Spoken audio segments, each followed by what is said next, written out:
Donc aujourd'hui, on est dans une nouvelle formule. Hein. On va tenter de faire un cours via la nouvelle plateforme que M. Touré va mettre en place. Donc là, je vais reprendre mon cours de rédaction professionnelle.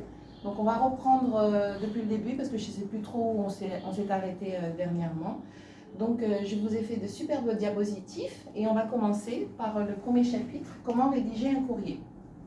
Donc, comment rédiger un courrier, c'est pas aussi compliqué que ça. Simplement, il y a forcément une procédure à suivre. Donc, quand vous avez un courrier, effectivement, il y a une chose qu'il ne faut jamais faire, c'est mettre plusieurs objets. Vous savez que dans un courrier, il y a un seul objet à signifier, et cet objet-là doit être très, très, très concis. Peut-être qu'il doit y figurer peut-être un ou deux mots qui vont, comment dirais-je,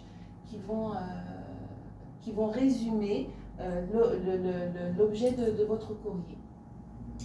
Donc avant tout, il faut faire un plan.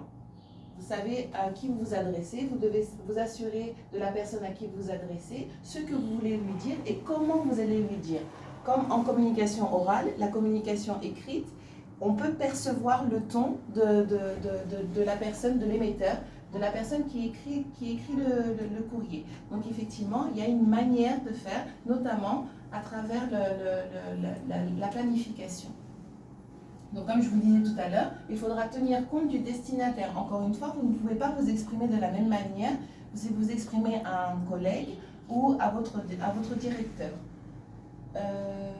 Si par exemple vous avez eu à faire un courrier et que vous en attendiez une réponse, dans ces cas-là, il faudra que vous fassiez une reformulation de la demande. Donc vous replacez les choses dans leur contexte, bien évidemment.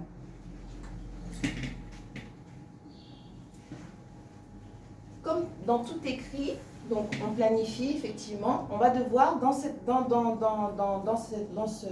plan-là, il faudra forcément hiérarchiser les informations, c'est-à-dire faire dans son plan, faire une introduction, un argumentaire et une conclusion. C'est ce que l'on appelle hiérarchiser les informations pour éviter que justement tout soit mis en vrac et que votre message devienne incompréhensible par votre destinataire.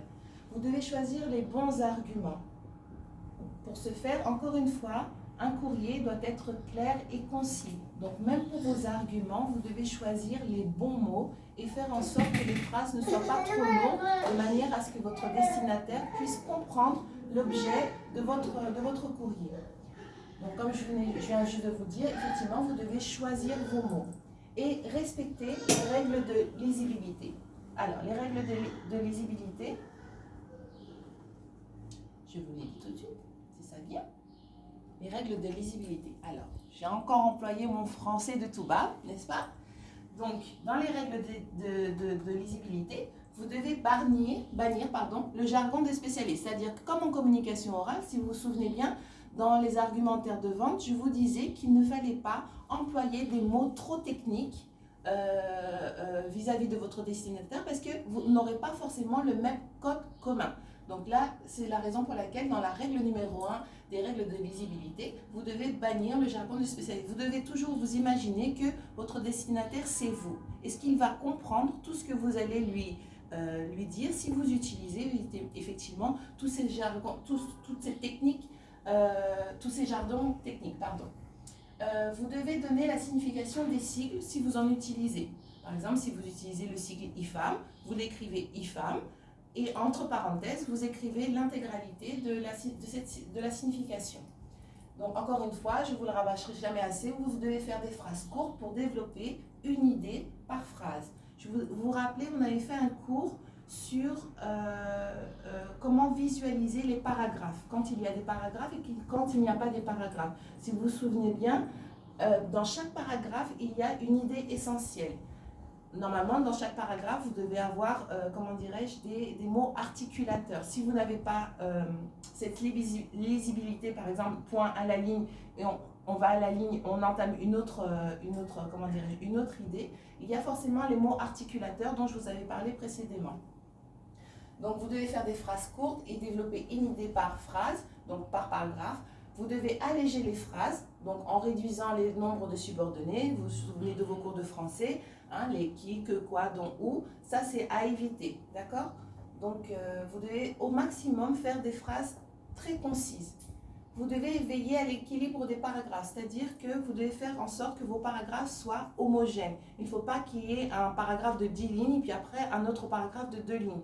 Ça, au niveau de la mise en forme de votre courrier, ça risquerait de désintéresser votre destinataire.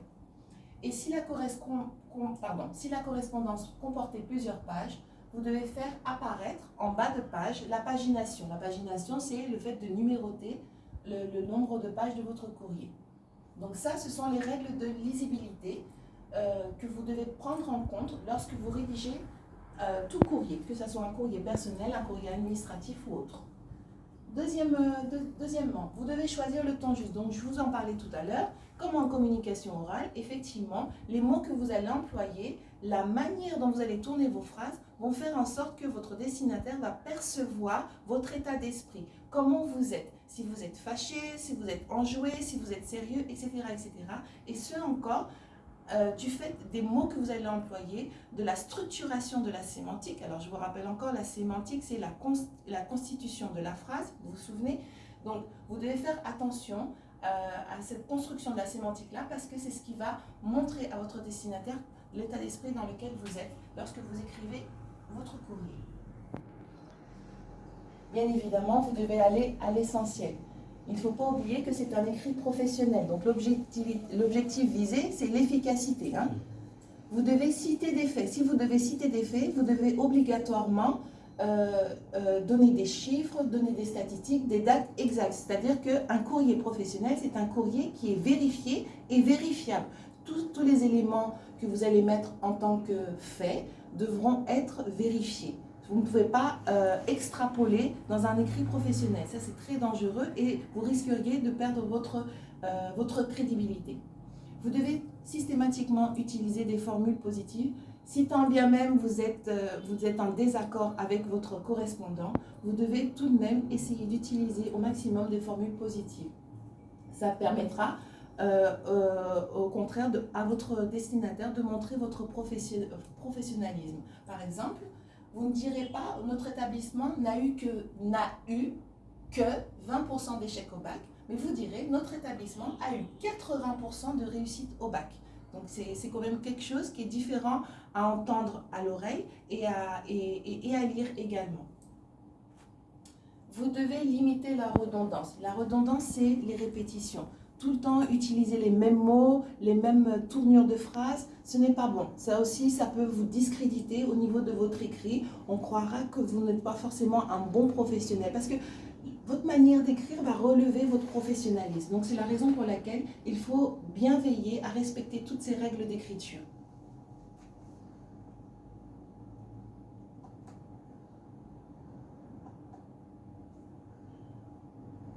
Voilà, c'est tout. C'était pour le premier chapitre. Je continue? Attends. Là, c'est le style administratif, ça va être quelque chose. Hein?